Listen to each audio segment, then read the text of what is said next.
This is another video assignment for SDI. Today we're just going to be talking about triggers and their application and why you might want to mess with an AR trigger. I'm going to do my best to keep this short and brief. These assignments do have a time limit and always go over them, so I'm going to do my best to keep this one within that time limit. And on top of that, that'll be a little bit of practice for me to keep these videos interesting by not rambling about useless information. So here we go. Jumping straight into it, just want to talk about some reasons why somebody would want to alter or swap out their AR trigger. First thing I want to say is with the AR platform, you're not going to see a lot of people doing trigger work per se. That is because the AR platform is an extremely modular platform. That's one of the reasons why it's the most popular platform in our country. So most of the time you're going to see people buying either a drop-in trigger or an aftermarket trigger of some sort to get a different feel. Now the first reason would be improving the performance of the firearm. Now if the shooter desires like a smoother trigger or better trigger feel, or even a lighter pull weight, which is kind of like the big thing that people go after nowadays,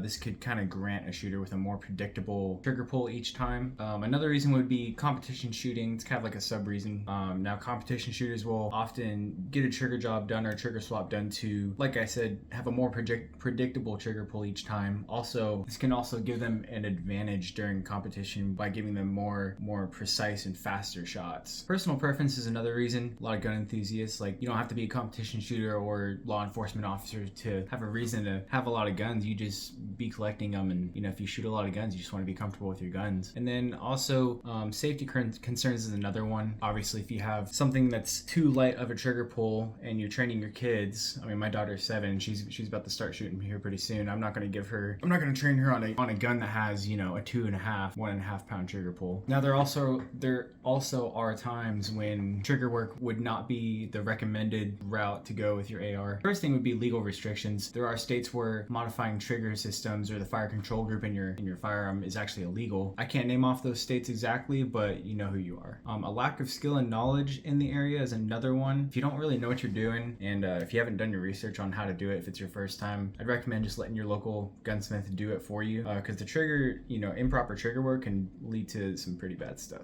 There are times where the manufacturer will recommend against altering the trigger. A lot of times this is just void the warranty of the firearm, but other times there's probably a pretty deep reasoning for it. But as for AR-15 platforms, I don't think any of those manufacturers are going to, advise against altering the trigger. And then I also want to stress critical use scenarios like law enforcement duty or military duty builds. That's kind of where you want to get into reliability. You're kind of balancing reliability and trigger feel at that point, but that's why my duty build, the brown AR that you've probably seen in my other videos, that kind of, I went with a Geisley trigger for that one because it's like kind of like the mil spec construction of a trigger. It's not a drop-in trigger because I don't feel like drop-in triggers are as reliable when put the gun through hell, really. Before we go to the bench, I just want to talk about some of the things that could happen if improper trigger work is done. First thing is I'll go back to the legal stuff. If you're in a state where trigger work is illegal and you just don't know it, it's important to go to a gunsmith or somebody like a friend of yours who knows their stuff. If you're in a state where it's illegal, or if you're visiting somebody in a state where it is legal but they know you live in a state where trigger work is illegal, they should be somebody who knows that stuff and advise you not to do it if you're not supposed to. I guess that's the best way to put it. Now mechanically, if they're actually altering the profile of the trigger or the hammer, you could face like a negative sear engagement, or neutral sear engagements are risky, but positive sear engagement is what it's what you want most. I mean, this could lead to negligent discharges or unintended discharges. This also affects the how drop safe your firearm is. Now as for just installing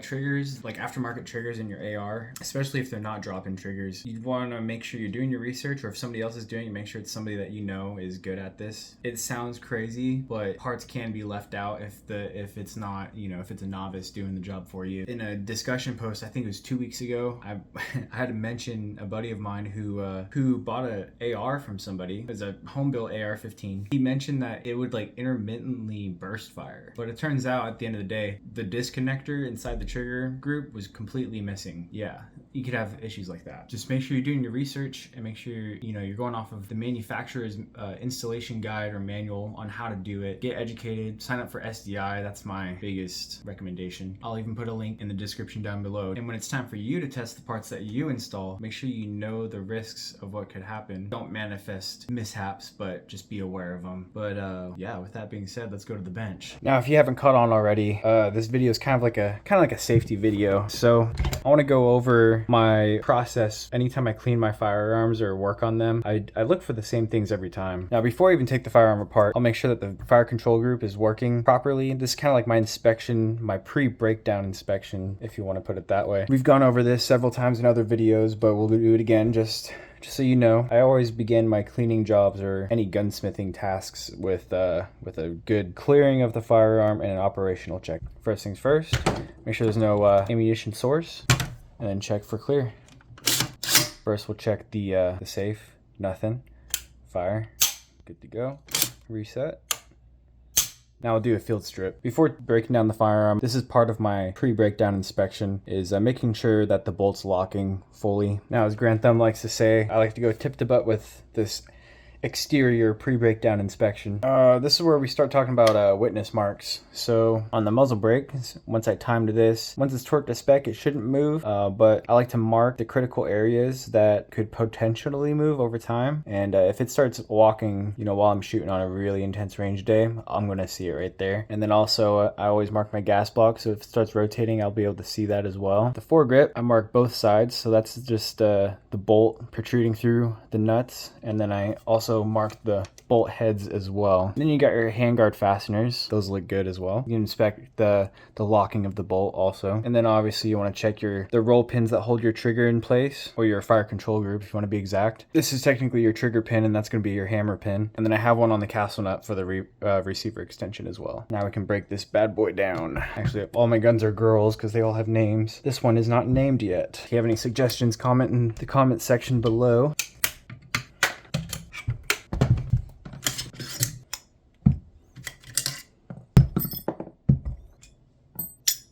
Field strip. At this point, I'm going to do a kind of like a tip to butt again, but on the internals. So I typically check for, striking of unstabilization here. You'll see copper or something build up on the edges of those ports in there if the bullet's not stabilizing correctly. I'll usually check the chamber and make sure there's no, chewing of the brass or bullets or no copper deposits in there. On a really dirty day, it should only just be a lot of carbon and a little bit of unburnt powder. I'll check for gouging on the sides of the receiver in here too, because on my brown AR, the firing pin retaining pin started walking and I could see it gouging into the receiver there. That can cause accuracy issues that you probably won't see past like 200 yards, but that will affect the accuracy of your firearm if it goes untreated. I'll usually check the gas tube in here, make sure it's nice and sturdy, make sure it's not coming loose from the gas block up front, and then I'll move on to the bolt carrier group. So assuming that I've cleaned this, it's already cleaned from the last time I cleaned it, but after I clean the bolt carrier group, I'll check the bolt first because that's the first thing I'm putting back in. I'll just make sure the gas rings are good to go. I like to make sure these gaps are spaced out, not next to each other. And then I like to check for like stress fractures or any discrepancies on the front of it. And I like to check the lugs because they go through a lot of stress as well. And if you have a brass punch, you can press down on the ejector and make sure it's working right. And then they also have, what are they called? Bolt vices. I've showed you that in the other video. I just cleaned my whole workbench and I don't want to make too much of a mess. So basically it goes in there and you can twist this little fastener and it's going to depress that ejector, which you also use it to take the ejector out because you have to depress the ejector to punch that roll pin out. We could also use it to check the functionality of it, and then you can also use a brass punch to check your extractor as well, make sure that's moving properly, and then I'll send that guy back in. Moving on to the firing pin, a lot of this stuff is pretty straightforward. You're really just checking for cracks or bending, really. One thing they taught us in the Air Force is you can check your firing pin on a flat surface by rolling it. Preferably like a harder surface than this, but for demonstration purposes, this will work. Well, you just set it down there and roll it, and it should roll in a perfect circle, and it shouldn't wobble when it's rolling. When I check the cam pin, I'll just check for cracking up here. Up here is kind of the area where it's going to be riding that cavity in the bolt carrier group. This does go under a lot of stress because it's being forced constant different directions it's at an oblique angle. It's kind of opposite from the direction of recoil, so good to check this. Don't look over that. This firing pin retaining pin, pretty simple. Just make sure it's not breaking. Those are the stress points here, and then make sure it stays open after you squeeze it. Now that this thing's put together, pull it out as if it was unlocked, and then just set it on its face. Make sure it doesn't fall on its own weight. That's another way to check your gas rings too, because if those gas rings start going out, it won't hold its own weight up and it'll just fall on its own like that. Your charging handle. I've never seen one of these go bad, but I would assume it can. It's actually one of the less frequently used parts of the firearm, because you're only using it to charge it, cycle the bolt manually. But I just like to always make sure that it's lubed up in the wear areas, like where the coating is starting to come off. If you run it a lot with your left hand, you'll see where kind of on the right side of it towards the handle, and then as well as the front left towards where the gas tube goes in and meets the bolt carrier group.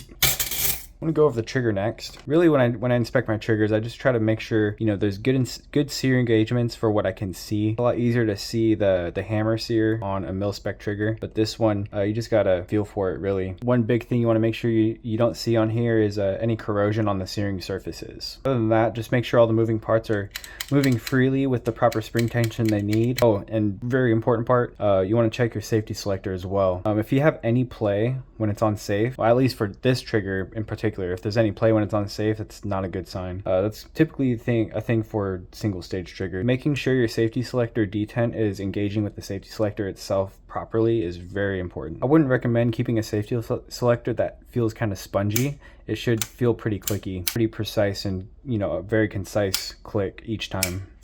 Now, as far as the buffer system goes, I always like to shake these and make sure those weights are shaking freely, because the play of those weights is actually very important for the cycling. So this is pretty much acting as a dead blow hammer for the bolt to make sure it doesn't, or the bolt carrier group, to make sure it doesn't bounce off the barrel extension. As long as that's shaking good, it's good to go. Now your spring, they always taught us to take your spring and shake it next to your ear, and if it sounds like Star Wars guns, that's a good sign. And then you could also roll it and make sure it's not jumping around when you try to roll it. Yeah, so that sums up today's video. Yeah, if you think you could do better, you should sign up for SDI. Again, the link's down there. Watch a lot of Grand Thumb, follow Brandon Herrera, subscribe to me, like this video, and yeah, just stay strapped and stay safe. Peace.